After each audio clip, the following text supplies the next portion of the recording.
Alright, check this thing out. This is a 2005 Polaris Ranger 4x4 570 EFI. So it is fuel injected. I bought this thing for $2,700. The seller stated that it sat for 3 years. And he said that the owners, his parents, heard a knock, they shut it off, and that's the last time they drove it. So he doesn't really know what's going on with it. He checked the clutch, he said. He took off the clutch cover and made sure it wasn't the clutch. And you can see the bolts are out of the clutch cover, a couple of them. But he said it was for sure not the clutch. We'll have to check and make sure. But here's the belt. The belt looks really good, looks brand new. So I'm guessing it was not the clutch. Worst case scenario, the engine's blown up and we have to rebuild it. Rebuild kits are about $1,200 for these things.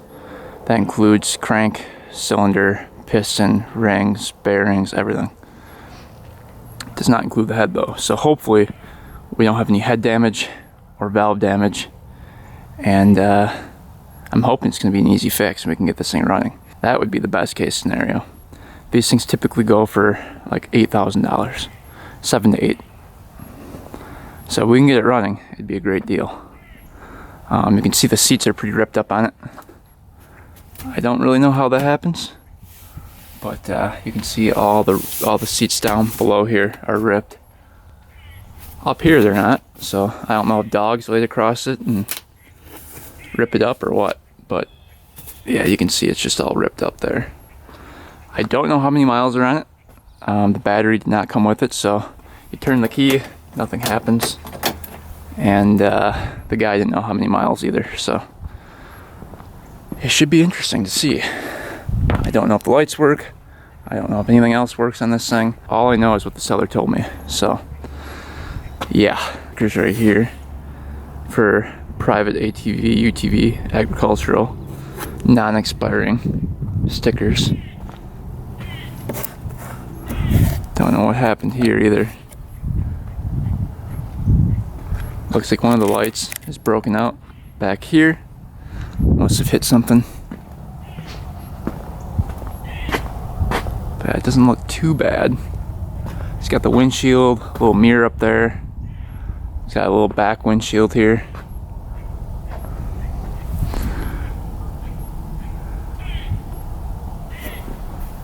So let's just see what it has up in here.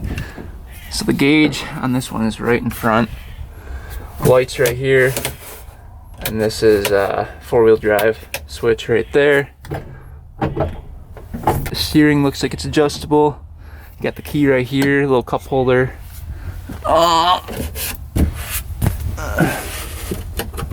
What's this stuff? This looks like a shot for cows, I'm guessing.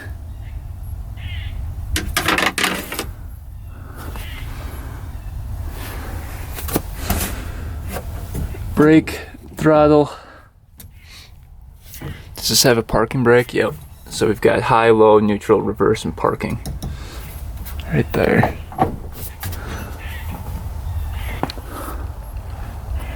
So overall, it doesn't look too bad. There's no winch, which is kind of a bummer. The first engine that was in this thing blew up. They took it to the dealer. The dealer put a new one in, and then this happened again. So they decided to finally get rid of it after having it sit for 3 years and not being able to fix it. So today we're going to attempt to fix it, see what's going on with this thing, and potentially tear it down if we have to. So let's get going on this thing. Should be a pretty fun project.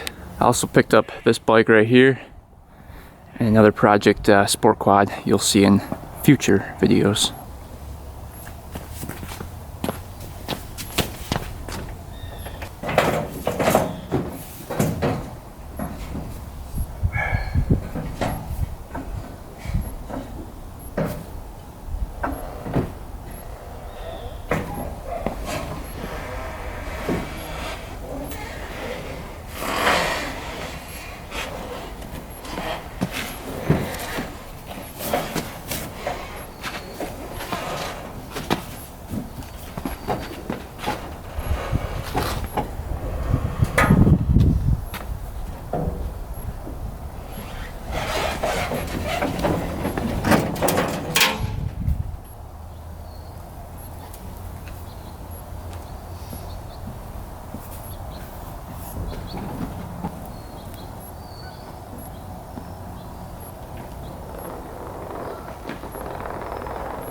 Alright, let's try to find the battery compartment here.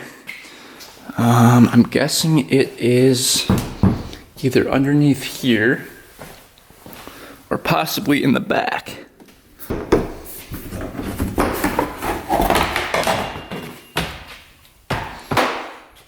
This says winch contactor. We've got the radiator here. That's got some coolant in it yet. So I wonder what the heck happened to this thing. So there's coolant in it. We'll have to check the oil. I'm not seeing a battery anywhere.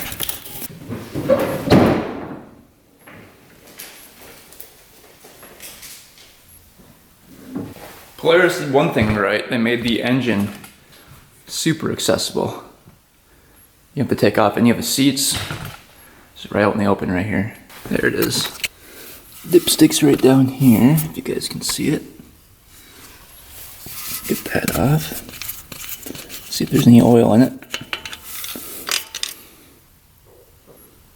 There's oil in it.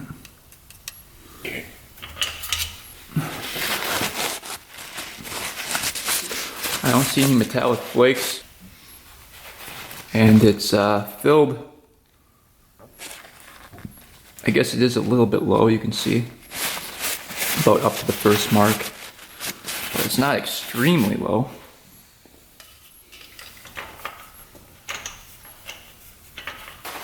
So the most common 4-stroke failures are just running it out of oil. And this one seems to have oil in it. And it has coolant in it. So it should have been cooling down unless the fan wasn't turning on. So we'll see.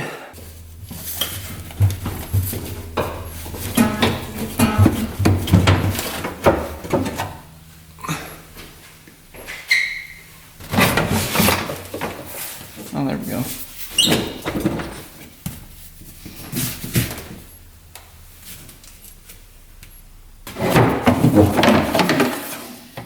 Okay, we found it. So it's completely missing the battery. But here's the positive terminal and the negative. Looks like that's it. And then here's, we must have broken off the positive here. So we can hook up a jumper to that, see if anything turns on. But yeah, here's all the electronics here. The ECU, the fuses here. You can check out if nothing turns on. It's nice and organized, everything looks good.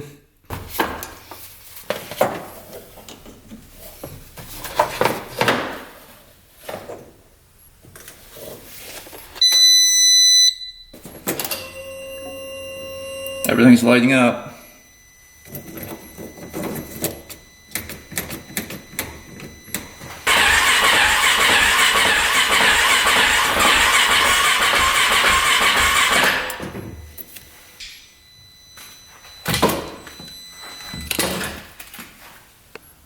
So it looks like the fuel pump's working. See if the lights turn on here. So many miles are on this thing. Only 1,558 miles. Is that the trip or is that the actual mileage? Holy cow. This says check engine.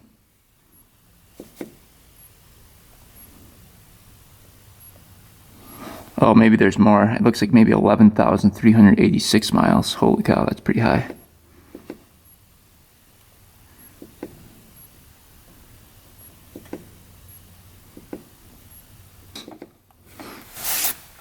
Let's see if that light works. Okay, that works. Lights are working. Rear lights, those are not working.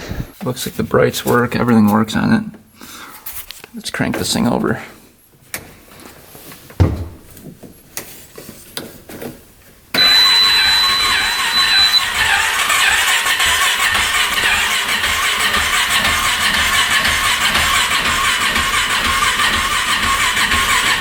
We might need a little faster cranking power to get this thing to start up.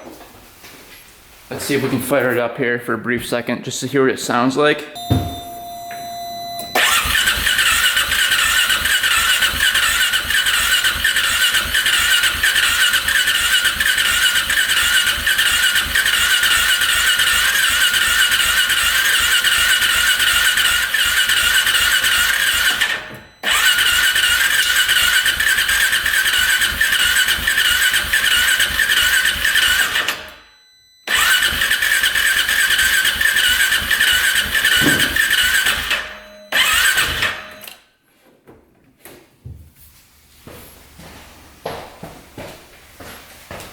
She doesn't want to fire.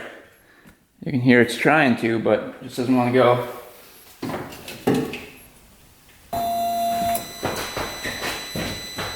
Let's try it again here.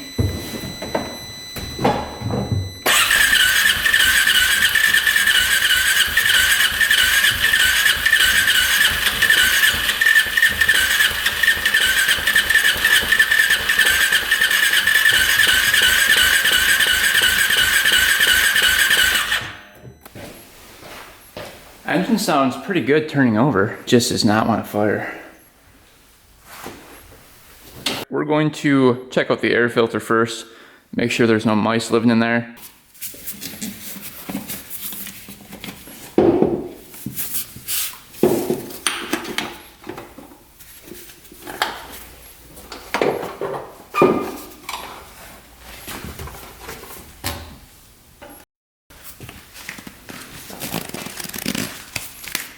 Air filter looks good.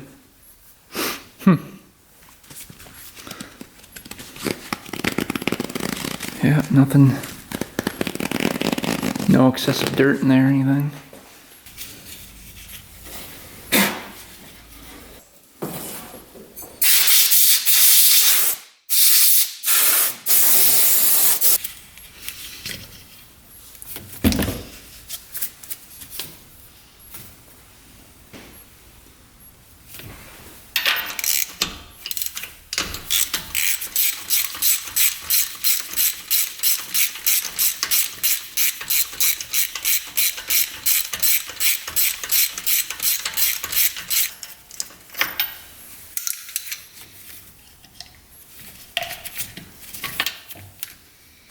Plug looks pretty good. It's a little black, but doesn't have excessive carbon or anything, so that's looking really good.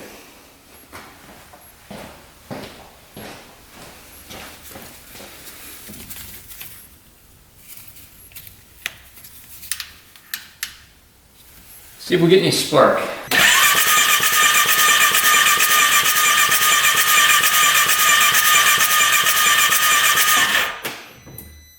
Definitely have spark. No question about that. You could see the bright blue spark coming from that. So, all right, we're gonna check and see if it's getting fuel pumped to the fuel injector. Hopefully it is. If not, that could be our issue. Let's see. This clip had to come off right here. This whole thing can pull out. Yeah, there's definitely fuel getting to it. Let me just get a cup and we'll see if it fills up the cup.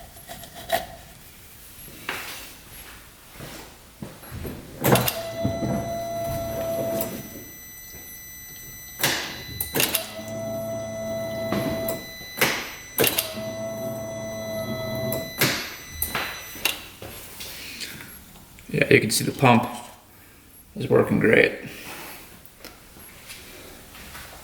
See what the gas looks like here. Gas honestly doesn't even look that bad. So upon further inspection, the spark plug didn't have any fuel on it. It wasn't wet at all. So it might not be getting gas. We're going to just dump a little gas down the cylinder.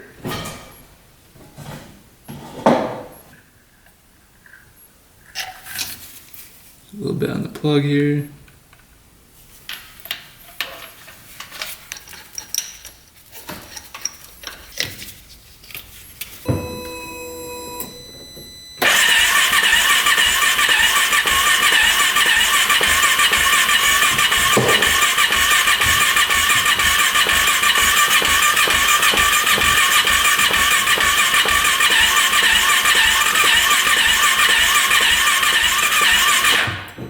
Does not want to fire.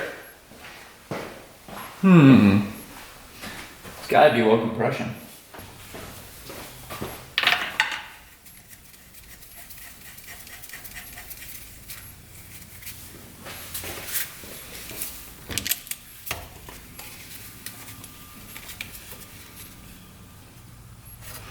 All right, let's see what we get. We're hoping for over 100.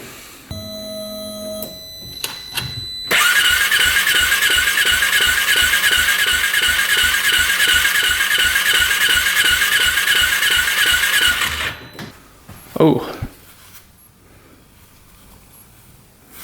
Well, that's not good. We've got like 40 pounds of compression. Huh.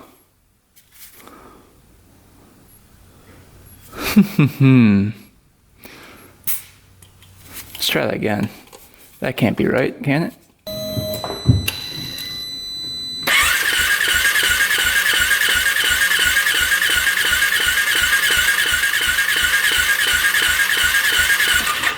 Yeah, we're still at not even 40. We're at 10, 20, we're like 38 pounds of compression. Whew, so we definitely have lower compression. All right, so just looked up the specs on this engine. Compression should be 80 to 120 PSI.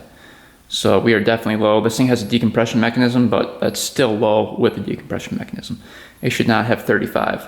So that tells us either the rings are completely stuck to the piston and worn out, or there's big gouges in the cylinder causing lower compression, or the valves are tight. Typically on these, the intake valves get tight and it throws off a compression reading, and usually 35 would be a pretty good indication that it's the valves. But we were gonna put some oil down the cylinder just to test the rings, see if it shoots up and see if we can get this thing to fire up. A little oil going down.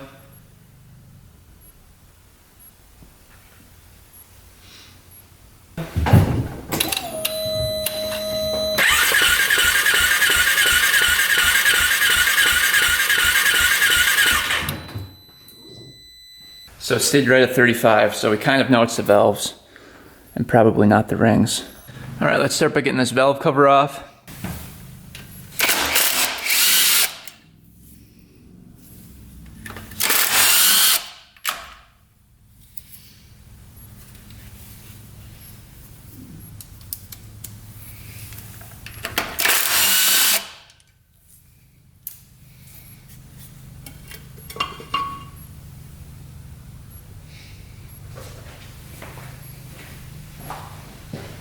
Alright, let's take a look in here. Cam chain feels good. Nice and tight. Cam looks really good. Really nice and smooth. So the decompression mechanism has a spring head on it. You can see.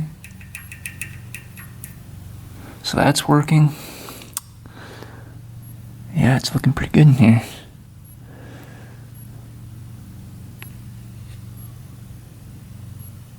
Not seeing anything wrong with it so far. There's oil up here, that's good. So we are gonna get this thing to top dead center. All right, to get this thing to top dead center, we have to rotate the crank over. So what we can do is just rotate the bolts from up here. Should turn pretty smooth, but we have to take out this inspection window right here. This is the crank sensor, crank position sensor. We have to take that out, and then we can take a look at what the mark on the flywheel looks like here.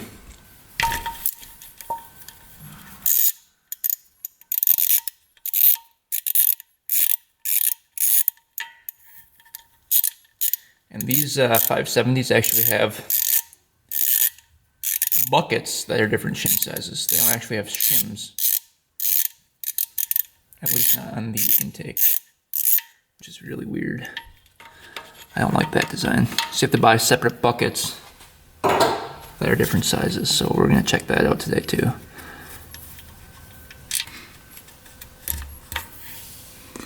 All right, so a little gasket on there, a lowering. So we'll turn this engine over. Doesn't have to go too far.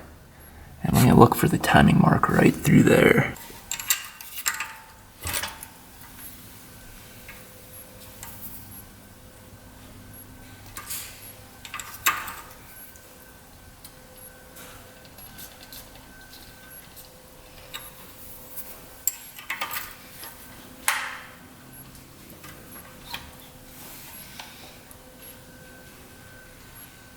Should be pretty close.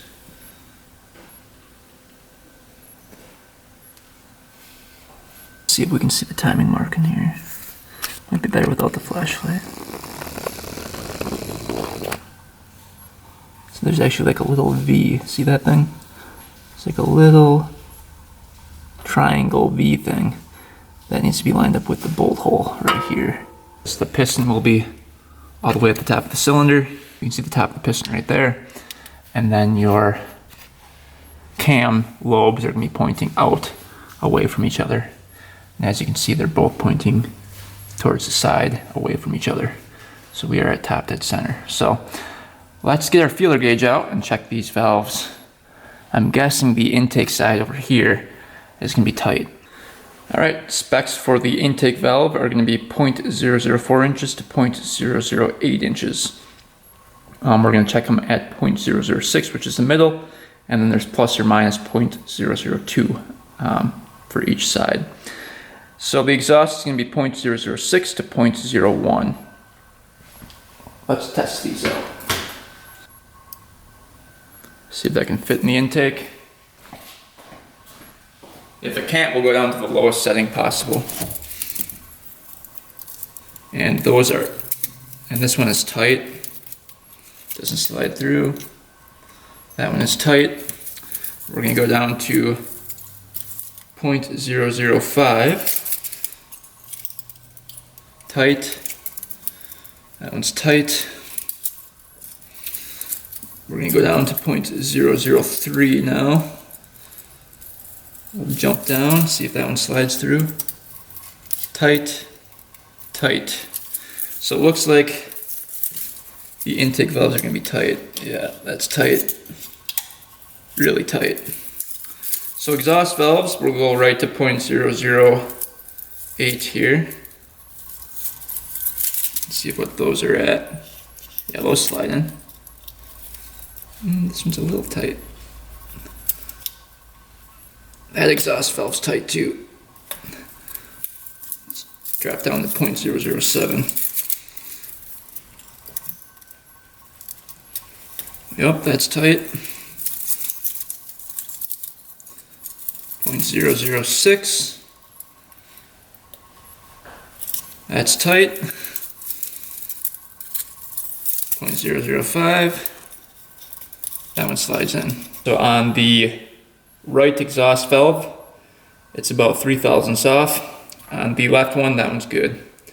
And then these two are tight on the intake. So that's why we're only getting 35 pounds of compression. They're extremely tight. You can see the timing marks. So these are going to be parallel with the surface of the head. You can see this one is too. And then the line right here points off in like a 45-degree angle. Same with these. See the double E right there, parallel with the surface of the head. And then these are parallel with the surface of the head as well. So timing is on, which is good. See if we can get that big bolt off here.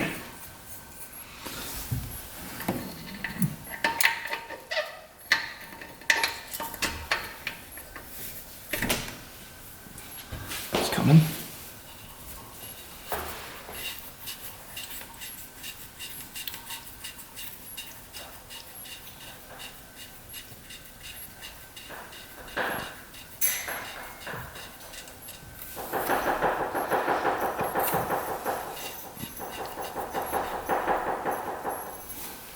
Back that out.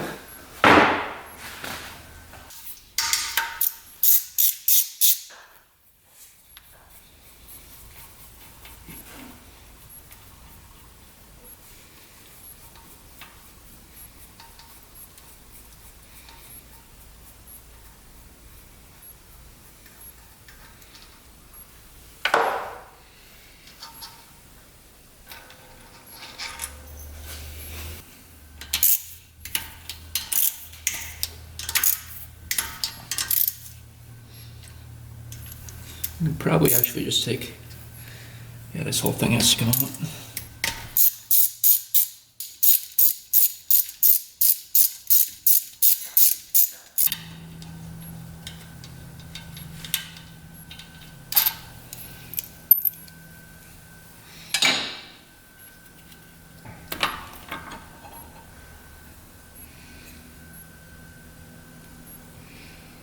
So that looks like.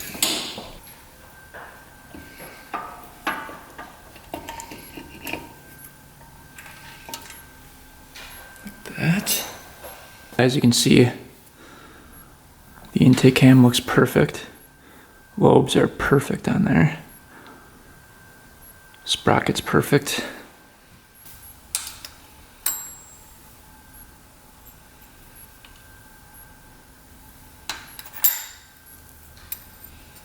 See these buckets, if I can get to focus here, I actually have the shim built into it.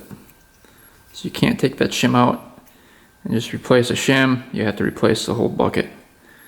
And it looks like it says 505 on it. And there's another marking with numbers.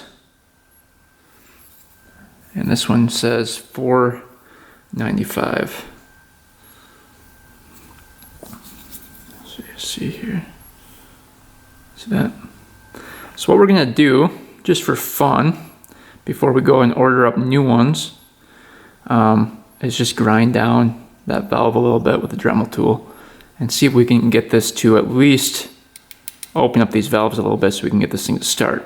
Because I want to hear this engine fire so we know what parts to order. I don't know if the crank is bad, I don't know if the cylinder is bad, I don't know anything until I can hear this engine fire up. And we can't do that unless we have the correct valve clearance. So let's take a Dremel and just try to trim those down a little bit, see if that helps. We'll obviously order the correct ones up after it does start, but you can see, I think you just go by these numbers, the 495 and the 505. All right, we have our buckets here. We're just gonna quick measure the depth of each shim if we can. Let's see here. I can get this part in here. The butt end of my tool. Zoom out of here. We can probably measure it. So this one's at 2.85 millimeters. Let's check this one.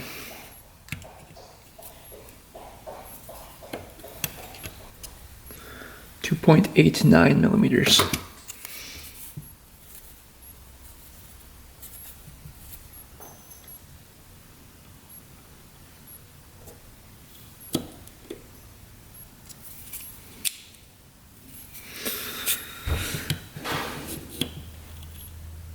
This one's actually 2.9. 96, this one's 2.9. And we need them to be 0.006 inches, which is going to be 0.152 millimeters. So what we need to do is trim off 0.152 millimeters from the 2.9 and the 2.86. So we can quick do the math and we'll write down what we need for the new shim size. All right, for this bucket, we need to take off 0.152 millimeters, which is going to be 2.9, which we started with, minus 0.152 equals a new size of 2.748 millimeters. So just a little trimming on that one. But this one is 2.86 we started with. We need to take off the 0.006 inches or 0.152 millimeters, which is going to give us a new one, a new size of 2.708. And right now we're assuming it's at 0. There's no way to test it because our feeler gauge wouldn't fit in there. So we're just assuming 0. It could be less than 0. It couldn't be more than 0. It could be less. So we might have to take a little more off depending on if this was actually at 0 or if it was less than 0. So let's start trimming this up a little bit. We've got our little Dremel tool here. Just gonna try to take off a little bit at a time. And this has to be perfect, so.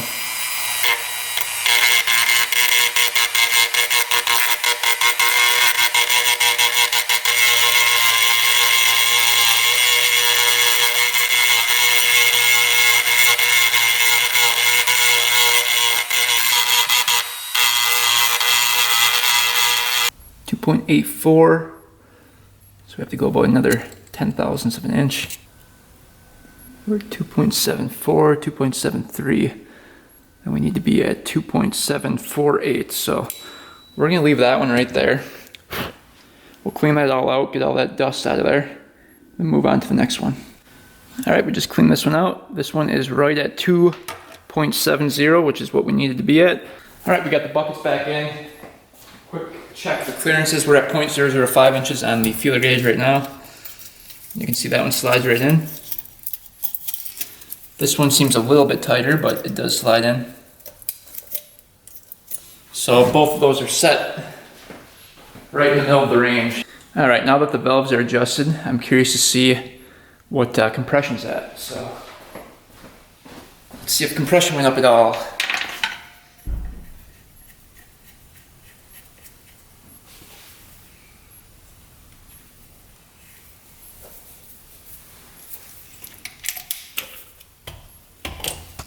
We'll do throttle open.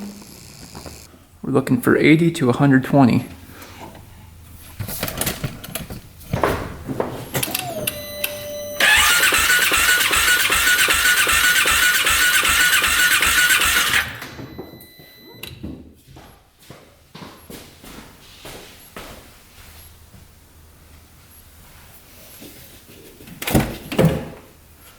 All right, definitely climbed up a little bit. We're at about 65 pounds of compression, almost 70. So she might fire up with that. We will see. But it was definitely the valves causing it to be lower compression.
See when you rev it up here.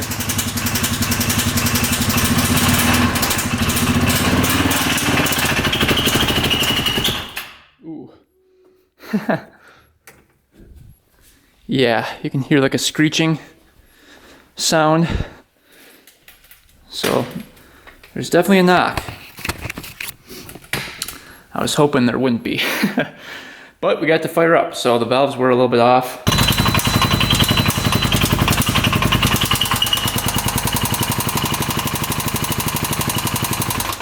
Yeah, that sounds pretty bad. Alright, so unfortunately it was not just the valves. We could hear it knocking pretty good. I was hoping we would get lucky and it would just be a simple valve clearance problem, but unfortunately it's got a bad knock and it's kind of like screeching. It's kind of telling me that a bearing is probably tight. Either the crank bearings or the rod bearing is what I'm thinking. But we're going to tear it all down. Check the piston, check the cylinders, check everything out, and that'll kind of tell us where to go from here, and if we have to drop the engine or just replace the top end, which would be really nice, but I'm guessing we're going to have to drop the engine and get this engine out of here, which doesn't look too bad, but a lot of stuff has to come off, and it's going to take a little bit of time. So, without further ado, let's start digging into it. See what we find. I think the first thing we're going to do is check the clutch. Just make sure that's not rattly. And we'll go from there. Clutch problem too. I highly doubt it is, but you never know. The guy said he checked it out and he said it looked good, but I'm gonna check it myself.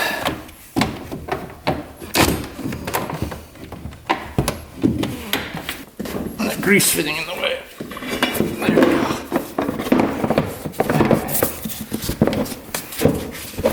Let's come out now. There's a question. There we go.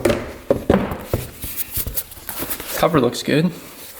No rubbing on the cover at all.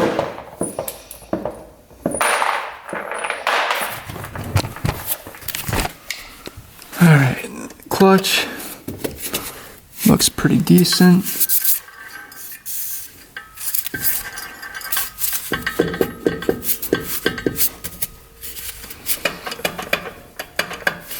We are going to try to take off the primary clutch and start it up again. Sometimes this can be making noise.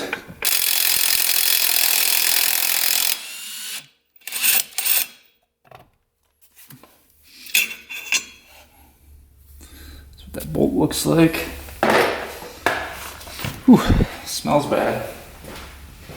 I don't have a puller for it. Let's see if this one's gonna work. Nope, that one doesn't work. Maybe this one will.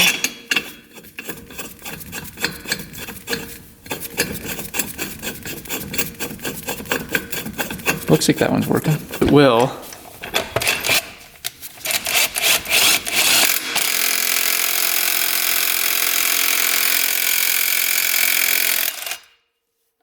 Alright, that popped off. Whole thing came off there. Cool. Seems to be working pretty good. We'll just fire this thing up again and see if it makes any noise.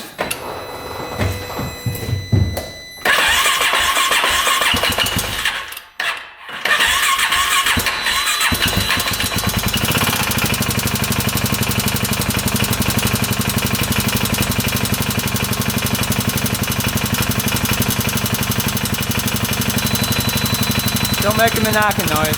So unfortunately, it was not the clutch causing the knocking, and we kind of knew that, but worth a shot, right? Here's the oil that came out of it. No metallic flakes, nothing. So I'm not sure what's going on. All right, after dumping the oil out, I actually do see some flakes. It's a bunch of like copper looking metallic flakes. So to me, that looks like rod bearing flakes. Pretty sure.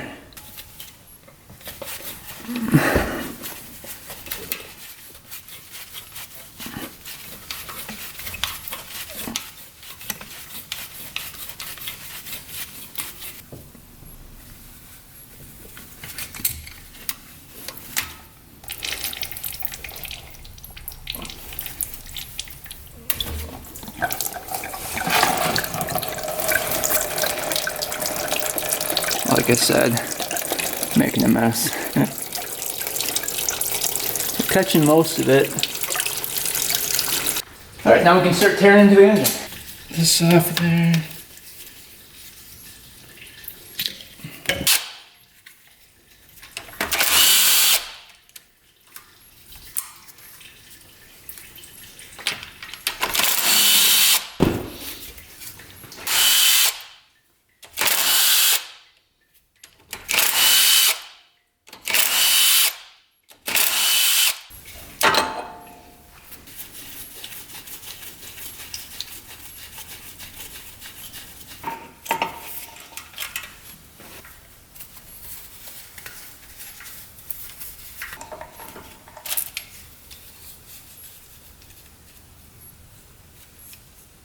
Stuff right here.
Wow.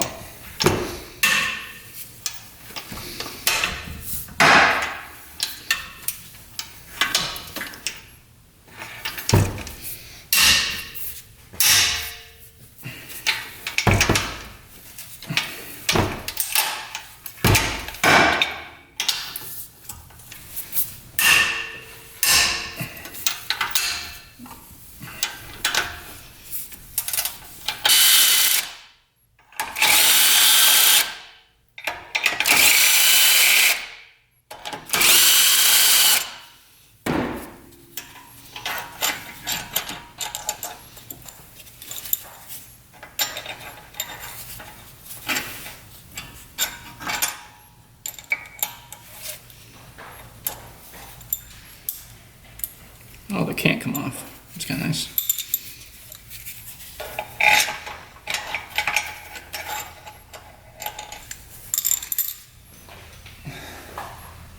Head bolts are all the same size.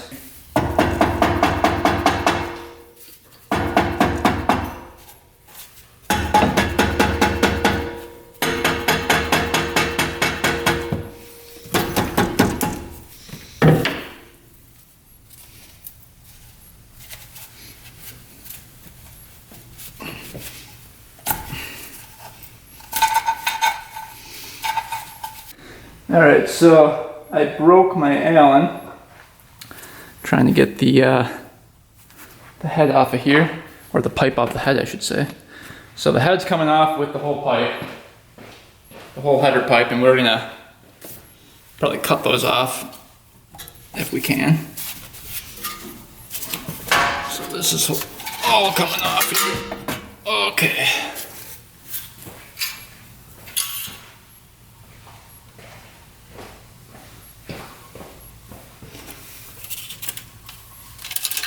Here's the cam chain.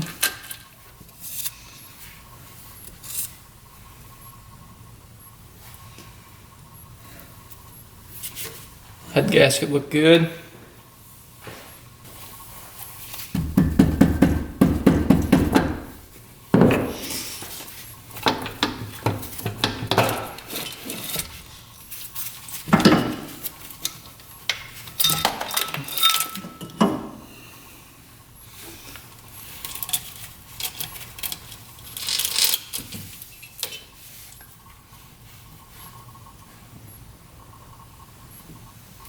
Cylinder looks flawless.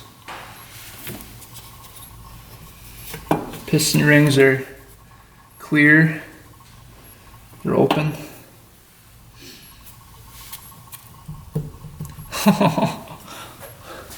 Yeah, it's the rod bearing.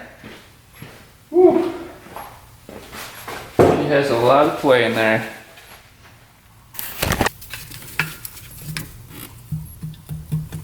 Should have no up and down play, and look at that. That thing is toast. So unfortunately the engine has to come out, but at least we know the problem now. Wow. Thing must have just got cooked. That is a ton of play. Look at the side to side too. Holy. Yeah, well, rod bearing is toast. Alright, we got the piston off. You can see all the rings are free. Piston looks really good.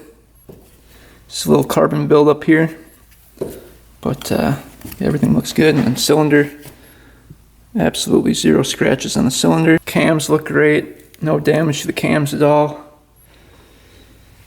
Cam chain was tight. Guides look good. It's just the crank got hot. And here we go, you can see the play now up and down. So, we have to figure out what happened here.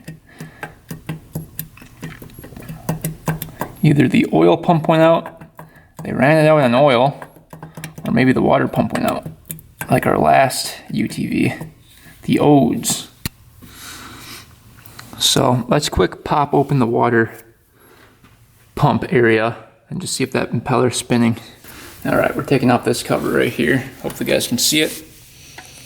the bolts off of here.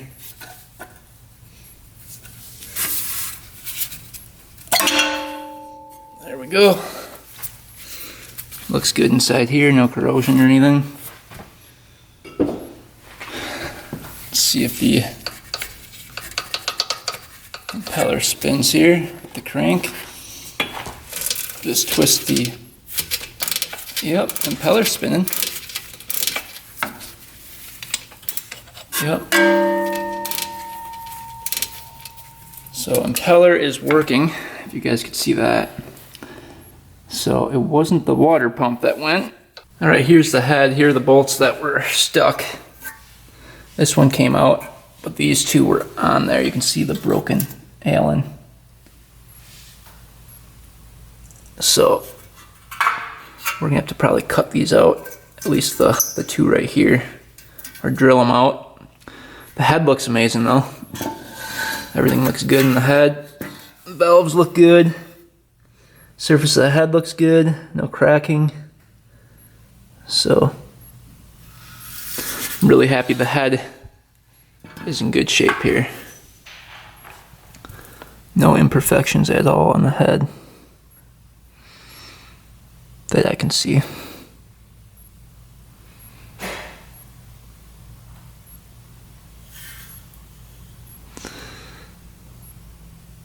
So yeah, that's awesome. Alright, we've got the fan wired up here. We've got positive and negative going directly to the fan. We're going to see if the fan works. So as you can see, fan works. So it's not the actual fan. Alright, so I just found the circuit breaker for the fan sitting right here. And you can see this terminal is really corroded. It's all rusty in there. And I'm wondering if that wasn't making a good connection. So I'm going to order up a new breaker. You can see how rusty that is on there too. So I'm thinking that might have been the problem. The only way to test that is to get this machine up to temp and then to cross this breaker. Because until the machine's up to temp, it's not going to get positive power to this side of the breaker. So there's really no way to test it until we get the engine back in. Or it could be the fan relay in here as well. But like I said, we'll get this engine running and then we can kind of diagnose it from there.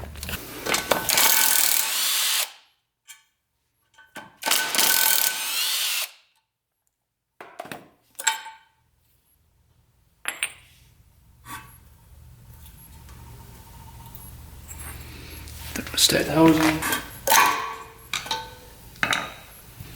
So right now you can see it's closed. We can put that in some boiling water and we'll see if that opens, allowing coolant to flow. But that could definitely be a problem as well.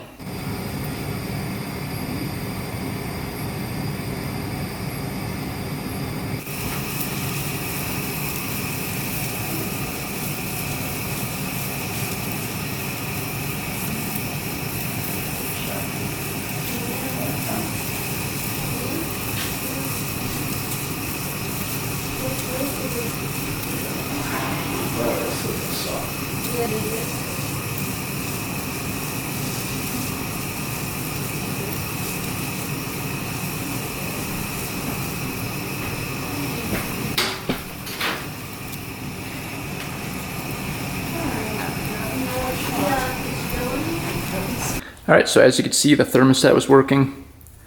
This little piston pushes out when it gets up to temp.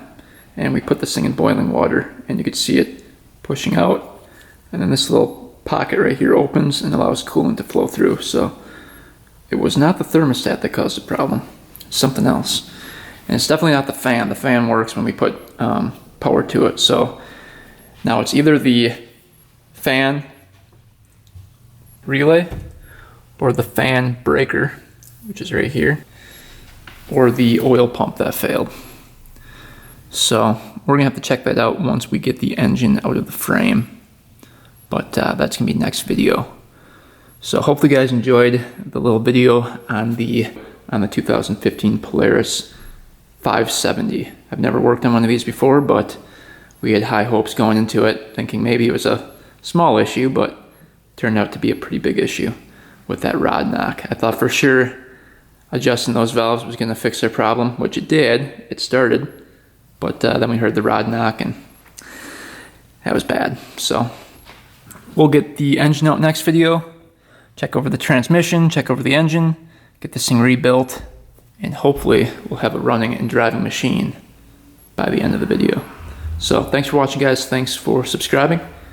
Stay tuned for next one, and until next time, we are out.